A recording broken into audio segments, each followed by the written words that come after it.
That interview just coming in with embattled Supreme Court nominee Brett Kavanaugh, fighting to save his nomination and his name. With his wife by his side, Kavanaugh defending his integrity tonight, denying accusations of sexual misconduct, and his explanation tonight why he says nothing happened.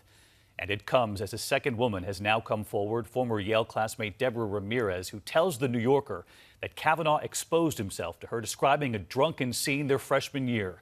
And all of this as Judge Kavanaugh and his first accuser, Dr. Christine Blasey Ford, will now testify before the Senate Judiciary Committee, before the American people on Thursday. Terry Moran has covered the Supreme Court for years for us, and here's what Judge Kavanaugh said just a short time ago. With his wife Ashley by his side, an emotional Judge Brett Kavanaugh, speaking today to Fox News, defended himself from allegations of sexual misconduct and vowed he would not bow out. I'm not going to let false accusations drive us out of this process, and we're looking for a fair process where I can be heard and defend my integrity, my lifelong record of promoting dignity and equality for women, starting with the women who knew me when I was 14 years old. I'm not going anywhere. And he insisted. I've never sexually assaulted anyone. I did not have sexual intercourse or anything close to sexual intercourse in high school or for many years thereafter. Through all these years that are in question, you were a virgin. That's correct. His nomination reeling from a second accusation of sexual misconduct in his youth. It comes from Deborah Ramirez, a former classmate of Kavanaugh's at Yale University, who spoke to reporters Ronan Farrow and Jane Mayer of The New Yorker magazine. Ramirez says she and Kavanaugh and some friends were playing a drinking game in a dorm room. She says she became intoxicated and acknowledges gaps in her memory. But she says she does recall being on the floor, slurring her words, when a male student exposed himself close to her face. She shoved him away, in the process touching him without her consent.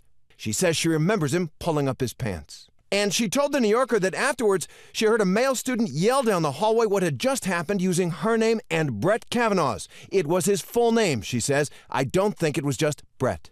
The New Yorker acknowledges it could locate no witnesses who could put Kavanaugh at the party, and that Ramirez at first was not sure it was Kavanaugh who exposed himself. But the magazine notes, after 6 days of carefully assessing her memories and consulting with her attorney, Ramirez said that she felt confident enough of her recollections to say that she remembers it was Kavanaugh.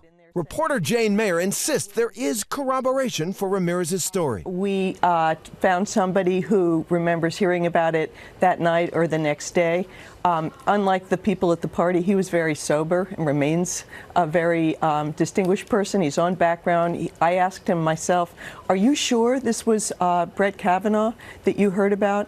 He said, I am 100% sure.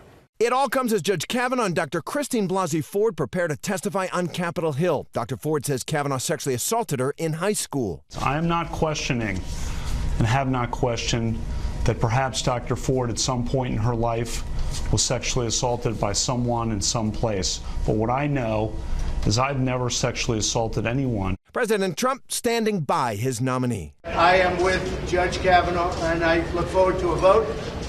And for people to come out of the woodwork from 36 years ago and 30 years ago and never mention it, all of a sudden it happens. In my opinion, it's totally political. It is totally political. It's going to be a big week in Washington. Terry Moran live at the Supreme Court tonight, and Terry, Judge Kavanaugh and Dr. Ford are now both expected to testify on Thursday. No other witnesses, just the two of them. And Dr. Ford will go first. That's right, David. She will go first, followed only by Brett Kavanaugh. She had wanted to call witnesses, a man she says was an eyewitness. He denies it. A polygraph expert who gave her a lie detector test. She passed. Some character witnesses. Republicans said no. It'll be just she said, he said. Terry Moran live at the court tonight. Terry, thank you. Hi, everyone. George Stephanopoulos here. Thanks for checking out the ABC News YouTube channel. If you'd like to get more videos, show highlights, and watch live event coverage, click on the right over here to subscribe to our channel. And don't forget to download the ABC News app for breaking news alerts. Thanks for watching.